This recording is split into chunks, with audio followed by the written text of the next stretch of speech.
स्कंद पुराण। चमत्कार पूर्व में गया शीर्ष तीर्थ की महिमा और राजा विदुरथ के द्वारा 3 प्रेतों के उद्धार। सुज्जी कहते, विप्रवरो, अब उस क्षेत्र की लंबाई चौड़ाई 5 कोस की है। उसमें पूर्व में गया शीर्ष, पश्चिम में नरसिंह स्थान और दक्षिण में उत्तर गोकर्णेश्वर शिव है।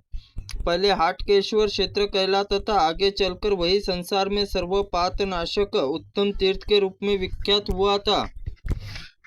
राजा चमत्कार ने जब से स्थान में ब्राह्मणों को दे दिया, तब से उसका नाम प्रसिद्ध हुआ है।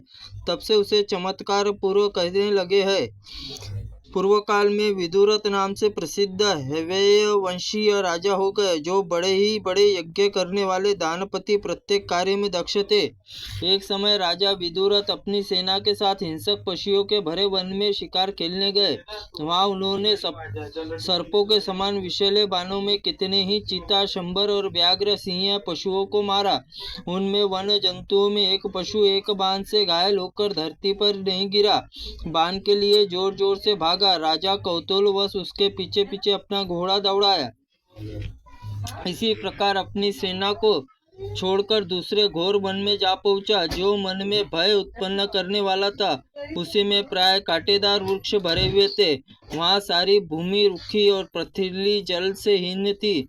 उस वन में जाकर राजा विदुरथ भूख और प्यास से व्याकुल हो गए और दुर्गम वन में अंततः उन्हें ढूंढते हुए अपने घोड़ों के कोड़े से पीट पीट कर हाँकने लगे। घोड़ा हवा से बातें करने लगा। उसमें राजा सब जंतुओं से रहित दुर्गम मार्ग में पहुंचा दिया। अतः वह अश्व ही भूमि पर गिर पड़ा। तदनंतर भूख से व्याकुल पीड़ित राजा ने उस वन में भीतर पैदल ही चलने लगे। एक जगह लड़खड़ा कर गिर पड़े। इतने में उन्हें आकाश में अत्यंत भयंकर 3 प्रेत दिखाई दिए। उन्हें देखकर भय से थर्रा उठे। जीवन से निराश होकर बड़े क्लेश से बोले, तुम लोग कौन हो? मैं भूख और प्यास से पीड़ित राजा विदुरथ हूँ। शिकार पीछे जीव जंतु से रहित इस वन में आ पहुंचा हूँ।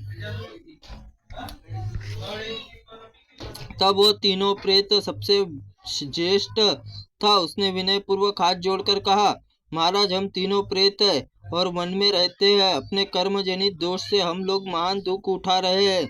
मेरा नाम मासाद है और दूसरे का नाम मेरा सम वेदवत्व है।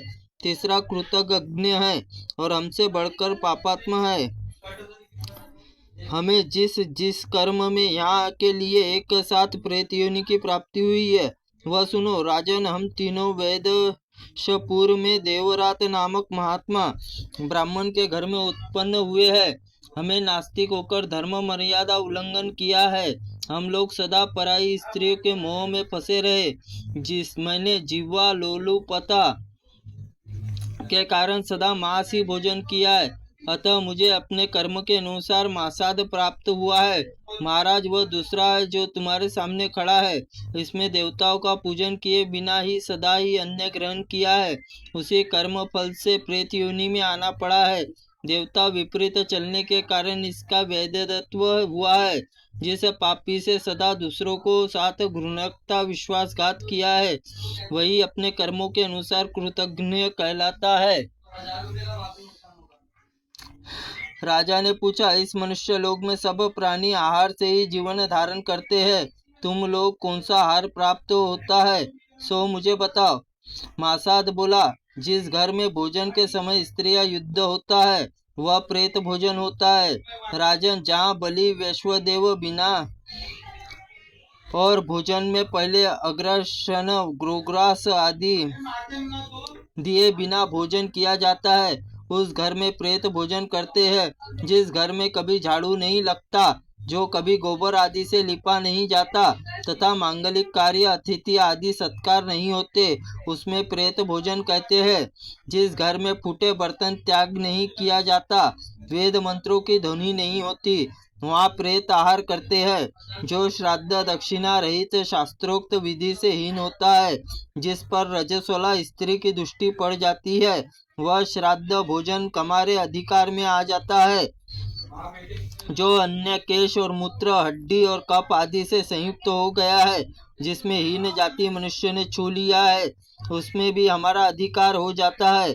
जो मनुष्य असहिष्णु चुगली खोने वाला, दूसरों को कष्ट देने वाला, प्रसन्न होने वाला, कृतज्ञ तथा गुरु की शैया पर सोने वाला, जो वेद तथा ब्राह्मणों की निंदा, ब्राह्मण कुल में पैदा होकर मांस खाता है, सदा प्राणियों की हिंसा करता है, वह प्रेत होता है। जो पराई स्त्री में आसक्त, दूसरे का धन हड़प लेता है, पराई निंदा से संतुष्ट होने वाला, जो धन की इच्छा से नीच और वृद्ध पुरुष के साथ, कन्या के साथ विवाह कर देता है, वह प्रेत होता है। जो मनुष्य उत्तम कुल में उपृत, विनयशील, दोष रहित धर्म पत्नी त्याग करता है, जो देवता, स्त्री, गुरु धन को लेकर उसे लौटा नहीं देता तथा ब्राह्मणों के लिए धन दान होता है, उसे उसमें विघ्न डालता है, वह प्रेत होता है। त्रुटिपूर्ण वाक्य के लिए भगवंत आप हमें क्षमा करें। ओम नमः शिवाय नमः। ओम स्कंद पुराणाय नमः।